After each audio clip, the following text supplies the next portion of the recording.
Soberano Deus, eterno Pai, Pai do nosso Senhor, Salvador Jesus Cristo, Pai amado, Pai querido, te louvo, te glorifico e te exalto neste momento, nesta hora. Quero te apresentar o teu filho, teu servo, que vai fazer menção da tua palavra, que vai nos alimentar espiritualmente. Toma ele em tuas mãos, nos abençoando através da tua palavra, Pai.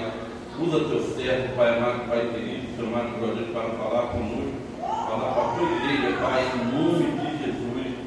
Amém. Amém. Glória a Deus.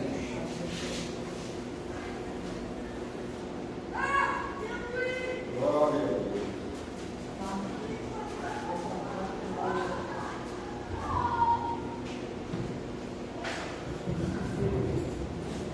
Salve a igreja com a paz do Senhor. Amém. Glória a Deus. Vou pedir para a igreja abrir as suas Bíblias em Jonas, profeta menor, Jonas, capítulo número 3. Pedir para a igreja abrir a Bíblia em Jonas, profeta menor, capítulo de número 3. Fica depois de Amós. Amém? E antes de Miqueias. Jonas, capítulo 3. Jonas, capítulo 3.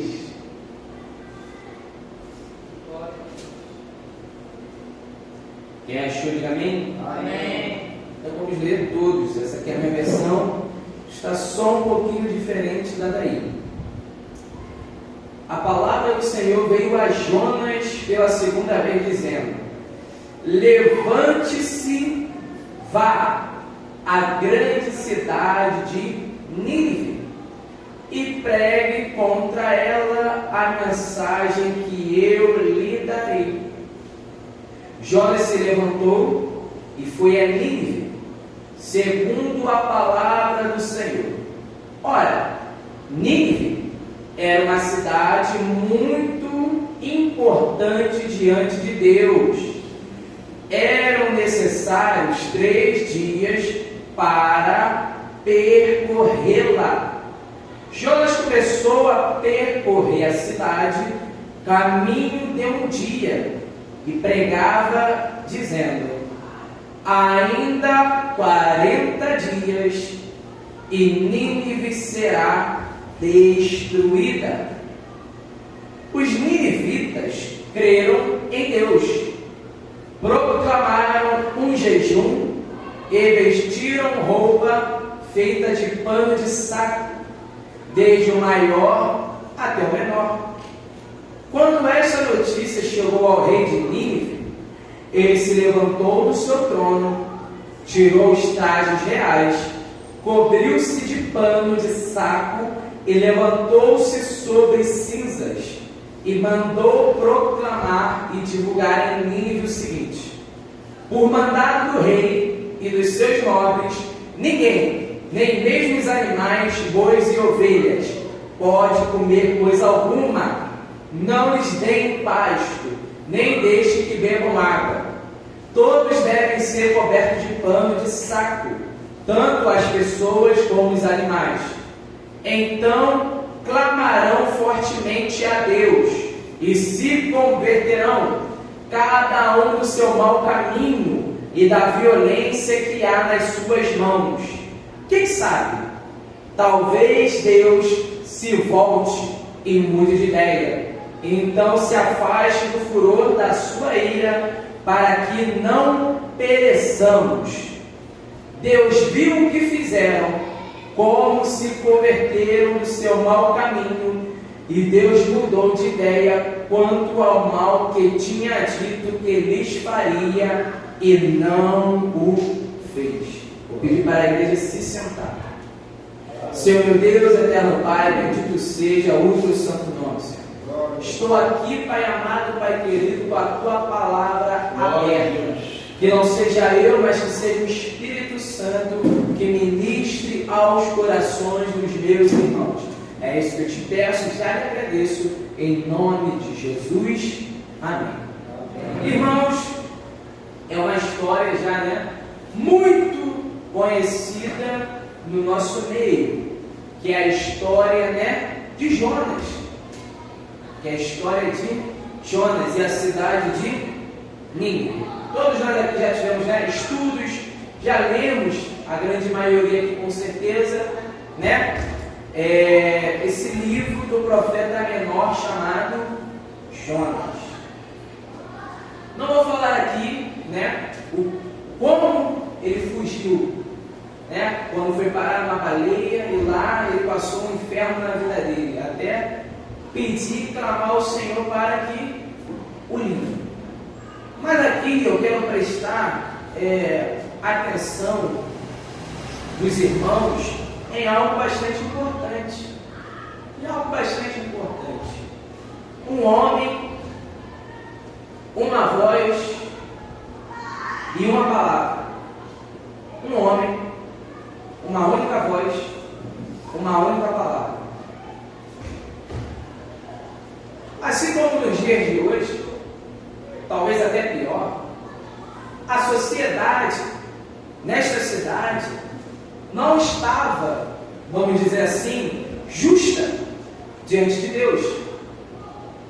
Porque para Deus lançar uma destruição em grande escala, como na cidade de Nínive, essa cidade estava corrompida, essa cidade estava em pecado, essa cidade estava vendo impiamente, essa cidade estava mal, porque para Deus lançar um juízo em uma cidade, pode ter certeza que essa cidade estava horrorosa, espiritualmente falando.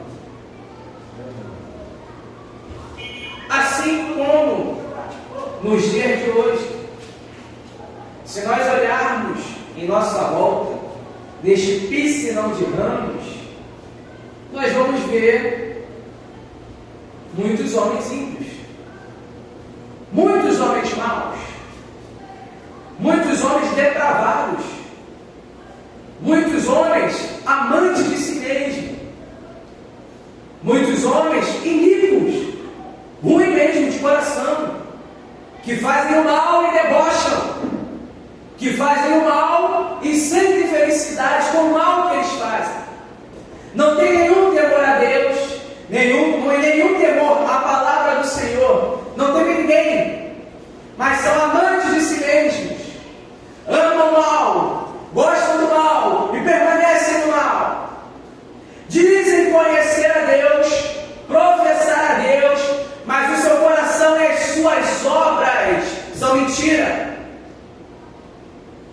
Muitos de lá, muitos daqui, confessam Deus, falam que são protegidos por um santo tal, por Deus tal, mas é mentira. Sabemos que são servos de Satanás, homens ruins, que praticam a iniquidade, que honram a Deus no coração, mas pelas suas ações estão longe de Deus, estão longe do Senhor. Então, da cidade de Nínive até aonde nós moramos, não há nada de diferente. Não há nada de diferente. É a mesma coisa. Talvez até pior, quem sabe. Sabemos que Deus, Ele poupa uma cidade por conta dos seus justos. Ele poupa um lugar por conta dos seus justos. Porque Ele não destrói justo com ímpio. Não é à toa que quando Cristo vier para tirar as contas com a terra, os cidadãos da terra, primeiro Ele vai tirar quem? Os justos. Glória a Deus. Para trazer o quê? A sua ira, a sua destruição, o seu justo juízo. Glória a Deus. O seu justo juízo. Só que Algo que eu acho bastante interessante aqui é o seguinte, que aquela cidade era muito importante para Deus. Era muito importante para Deus. Por que, Vitor Hugo? Não sei. Deus ama o homem. Deus ama a sua criatura, a sua criação. Mesmo a sua criação estando longe de Deus, fora do seu amor. Mesmo assim, Ele tem muitas misericórdias com a sua criação. Jonas se levantou e foi a Nínive, segundo a palavra do Senhor. Ora, a Nínive era uma cidade muito importante diante de Deus. Assim como nos tempos passados, esses homens maus, esses homens ruins, também são importantes para Deus. Porque antes de nós entrarmos na graça, antes de nós entrarmos para a vida eterna, nós vivíamos que nem eles. Falávamos as coisas que eles falavam, que eles falam. Tínhamos as obras que eles tinham. Muitos de nós, ou adoravam a outro Deus, ou furtava, roubava, mentia descaradamente, dava voltas e voltas, e muitas pessoas, comiam o pão do pecado. Essa é a verdade. Só que a graça chegou até nós, a aliança chegou até nós, e nós não devemos olhar para os nossos irmãos e deixar eles aguardar a ira que há de vir. A ira que há de vir. Nós não devemos ficar aqui no nosso conforto, porque aqui é o nosso conforto. Aqui nós estamos em paz. Quem nos incomoda? Aqui nós estamos saudáveis. Quem nos incomoda? Quem tira essa paz que nós temos aqui? Não é verdade? Só que é algo bastante interessante. Deus, Ele manda Jonas fazer o quê? Percorrer a cidade. Andar pela cidade. E algo muito bom é que Jonas, ele não vai anunciando, se renda a Deus, pois Deus tem o melhor para te dar. Venha para Deus, pois Deus é amor. Não. Ele não vem oferecendo bens materiais. Não vem oferecendo casa, apartamento, carro, moto. Não vem oferecendo coisas que serão pó daqui a 100 anos. Ele não vem oferecendo futilidades.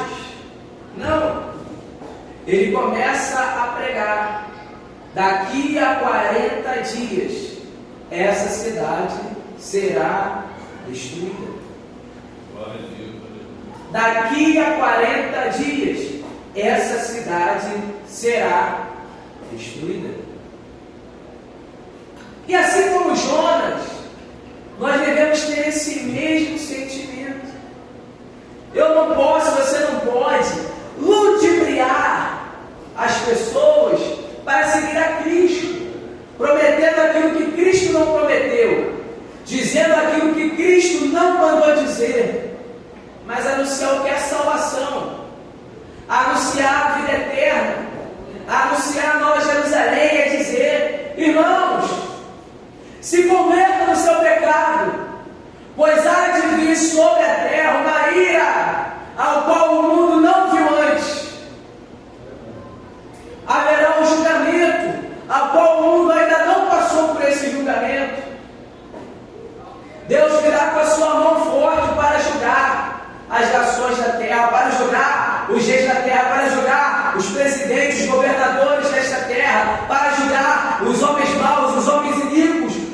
mentirosos, os feiticeiros, para julgar. Não é prometendo que nem esses coaches estão prometendo o evangelho da facilidade, o evangelho de só amor. Não pregar a teologia da Xuxa, não pregar a cruz ortopédica que se adequam, né, aos nossos pecados, aos nossos desejos, às nossas falhas, às nossas mentiras, às nossas invejas. Não é dizer, venha para Cristo, pois Cristo tem o melhor, tem mel. Não. É pregar que nem Jonas. É dizer que este mundo precisa de Cristo, que este mundo precisa de salvação, que este mundo precisa do Redentor. Pois desde que o mundo é mundo, tem fome. Desde que o mundo é mundo, tem peste. Desde que o mundo é mundo, há assassinatos, há violência, há perversidade. Não existe um governante da terra que ainda implementou algo perfeito. E não existirá. E existirá o que? Somente um: Cristo. Cristo. Cristo e Cristo. E algo bastante interessante. Quando você prega o verdadeiro evangelho, há uma resposta. Quando você prega a verdadeira palavra, há uma resposta. Há um verdadeiro avivamento. Há um verdadeiro avivamento. Por que, Vitor Hugo? Essa cidade existia 120 mil habitantes. 120 mil pessoas. Jonas foi o maior avivador que teve na Bíblia. Pois Jonas não ganhou uma rua. Jonas não ganhou uma avenida. Jonas não ganhou um bairro. Não. Jonas ganhou uma cidade para Deus. 120 mil pessoas. 120 mil pessoas. Um homem, uma voz e uma palavra. 120 mil pessoas. No Brasil ao qual nós vivemos, o número de evangélicos explodiu.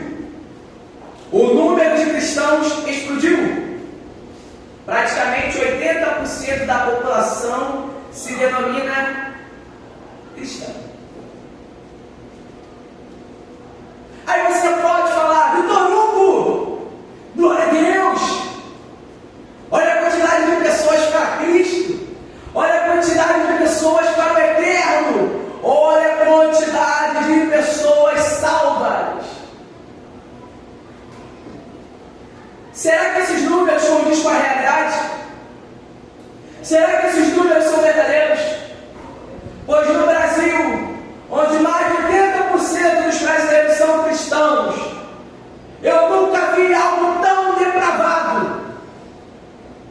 Por que então você diz isso? Porque quando você olha para os avivamentos, os bíblicos e os históricos, você vê que aquele avivamento mexia com a sociedade ao seu redor. Se você for agora no Fórum Brasileiro de Violência, se você procurar os números, homicídio nas alturas, furto nas alturas, roubo nas alturas, latrocínio nas alturas, violência doméstica nas alturas, aborto nas alturas. Nas alturas, nas alturas, nas alturas. Que avivamento é esse? Que cristianismo é esse que tem no Brasil? Onde o crime está nas alturas, a violência está nas alturas, o homicídio está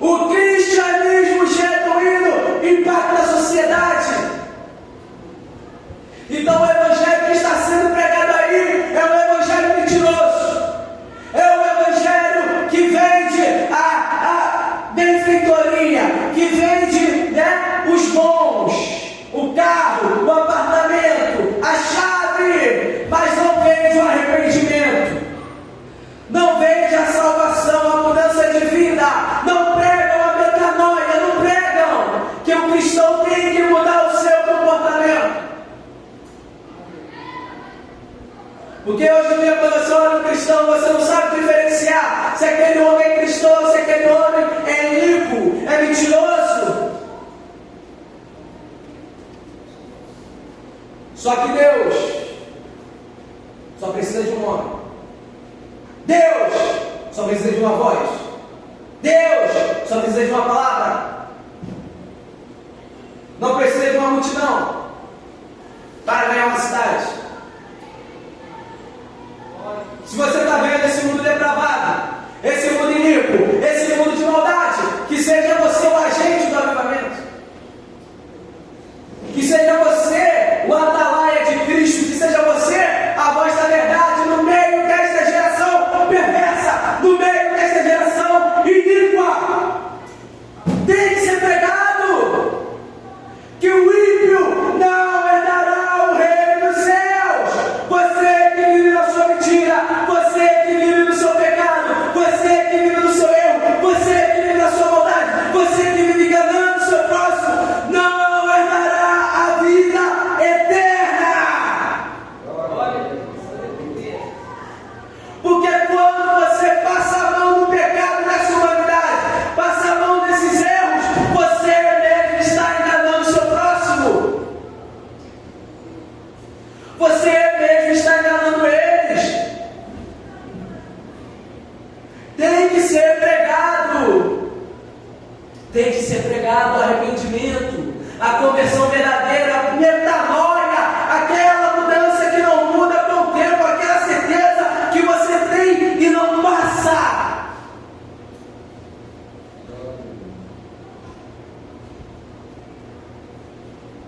O evangelho pregado é só você ligar a TV. É só você ligar a TV. Vai estar lá a facilidade. Vai estar lá campanha. Faça uma campanha. Faça um voto com Deus, para que Deus abra as comportas do céu e traga o melhor para você. Anátema! Maldito! Mentiroso!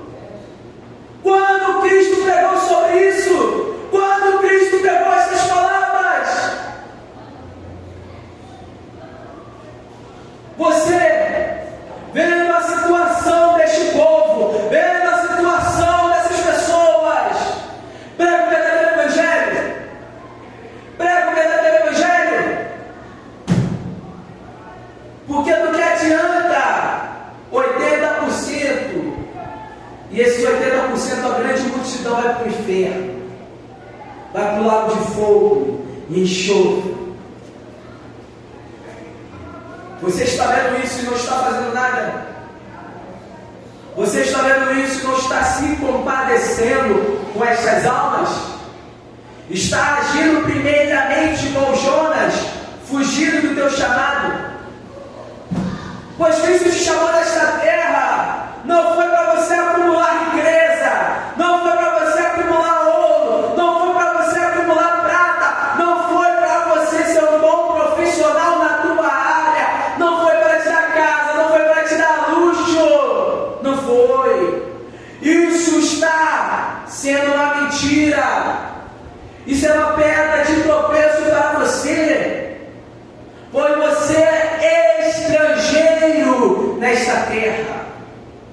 Você é estrangeiro nesta pátria, pois a sua verdadeira pátria está onde, igreja? No céu. Mais uma vez, no céu. Mais uma vez, no céu. A sua verdadeira pátria está nos céus. Se a minha verdadeira pátria, o meu verdadeiro reino está nos céus, por que eu ainda estou acumulando aqui? Por que eu me mato o dia todo para acumular as coisas aqui? Por que eu não passo mais tempo no dia trabalhando para o Senhor? Por que eu não passo mais tempo no meu dia lendo a palavra de Deus? Por que eu não passo mais tempos no meu dia orando, se santificando, se consagrando a Deus?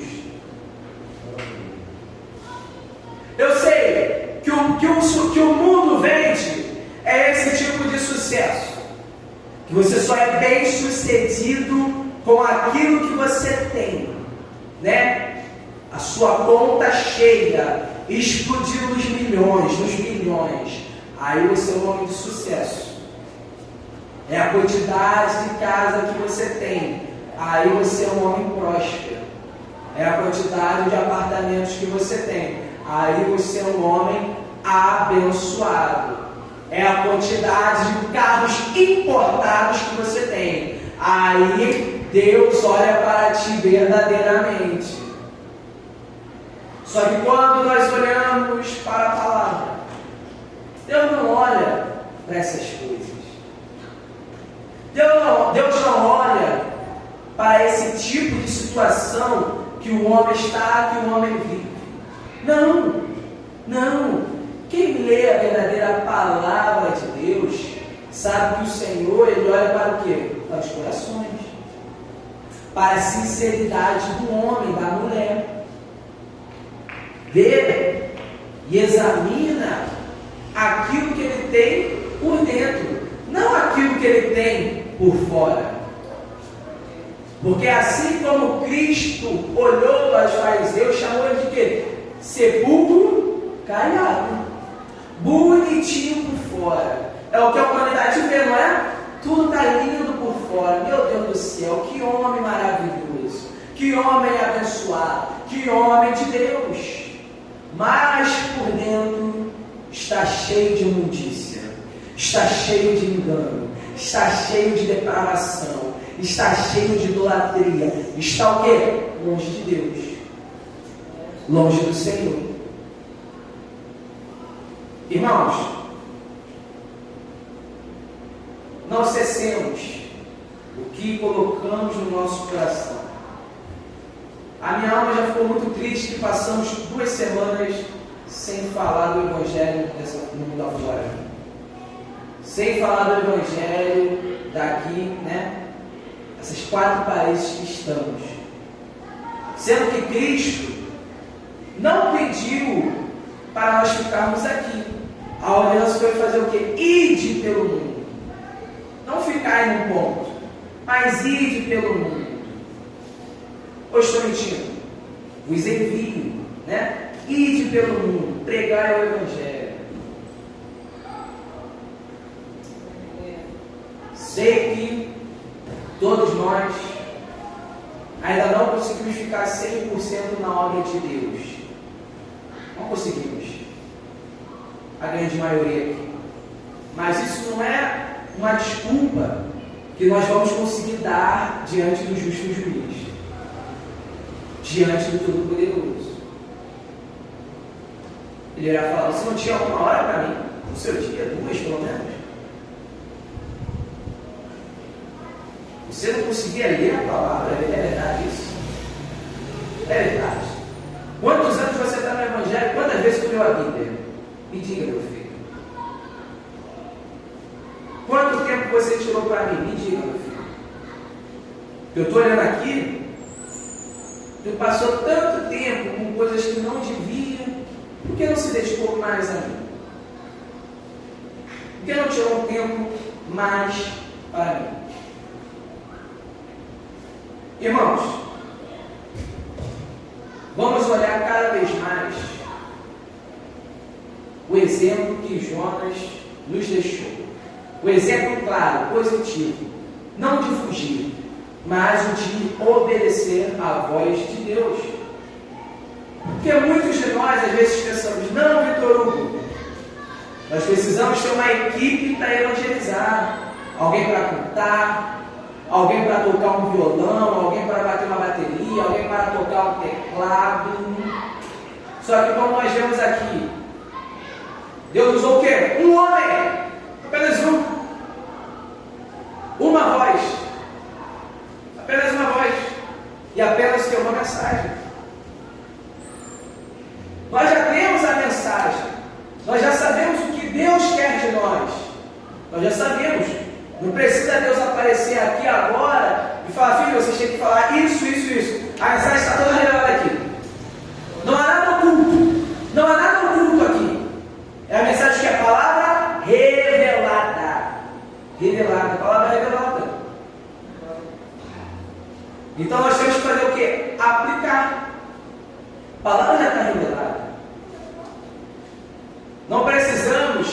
que no evangelismo, meu Deus, ninguém está se convertendo.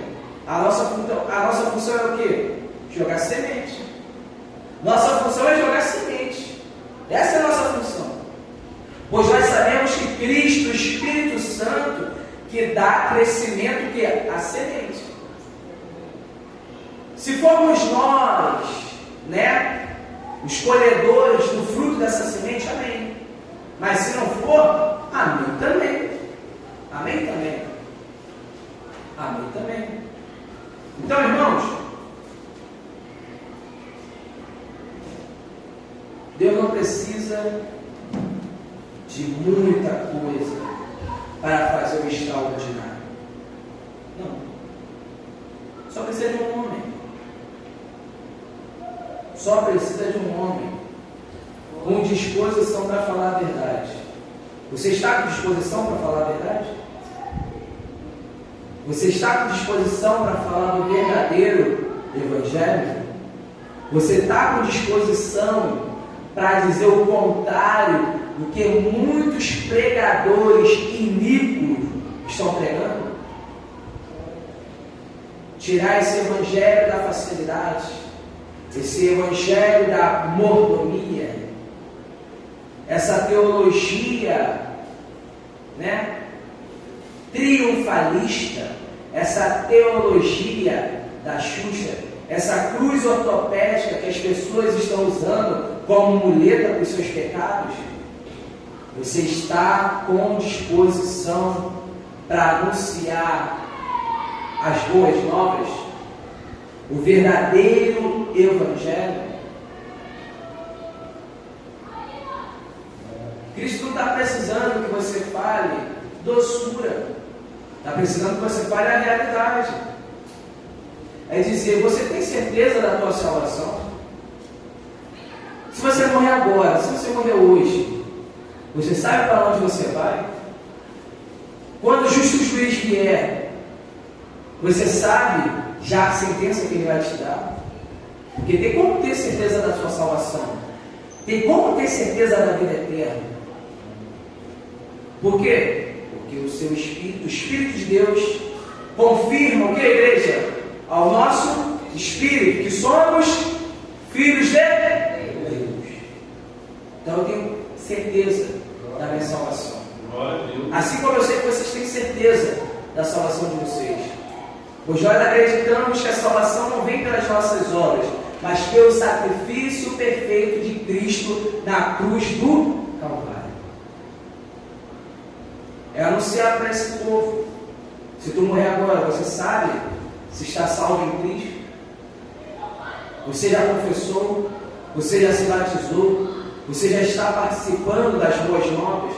Você já está comendo da carne e bebendo do sangue de Cristo? Você já está? Porque um dia Cristo vai ter um acerto de contas com esse povo. Irmãos, a gente já deu os evangelhos, as cartas e Apocalipse. A gente sabe o que vai acontecer com essa terra. Irmão, o juízo já está declarado. O juízo vai acontecer. Então, a exemplo de Jonas, o exemplo bom, vamos fazer o mesmo. Um homem, uma mensagem, uma voz. É isso que Cristo precisa. É isso que esse tecelão precisa. É isso que esse tecelão precisa. A verdade. A verdade. E o Espírito Santo vai fazer brotar o quê? A verdade no coração. E aí vai acontecer isso aqui. Verdadeiro e genuíno arrependimento. Verdadeiro e genuíno arrependimento. Mudança de caráter. Mudança de postura. Mudança de pessoa. Aquele que roubava, não roube mais. Aquele que mentia, não mente mais. Aquele que adulterava, não adultera mais. Pois o Espírito Santo que nos convenceu e fez a gente mudar de postura, que nos converteu, tem o mesmo poder para converter todo esse povo, avivar toda essa gente. O que nós devemos fazer? Mudar a pregação crua, mudar as mensagens vazias. Eu estou falando que a gente faça, mas botar mais, pegar mais, se preparar mais, ser usado cada vez mais.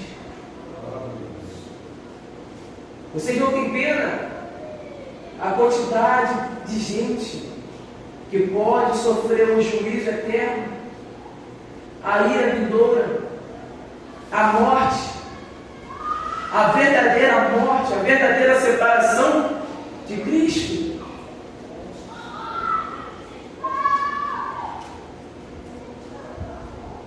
Pois podemos ainda mudar, fazer essa mudança. E quanto à vida, ao quê? A esperança. Quanto à vida, a esperança, igreja. E quanto à vida, a esperança.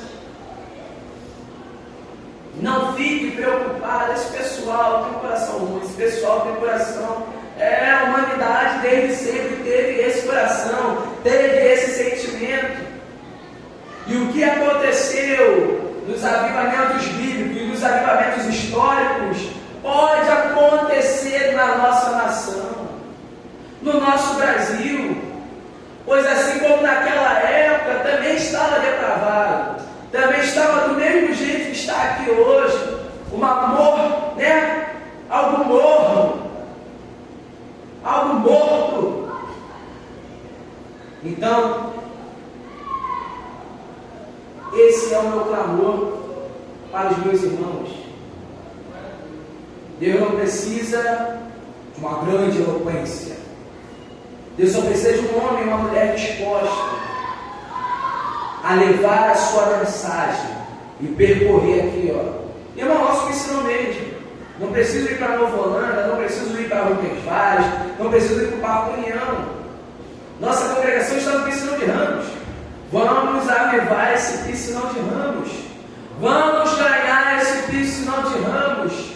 Vamos pregar, igual Pedro pegou em Atos, dizer: se arrependam, se batizem em Cristo Jesus e recebam o quê?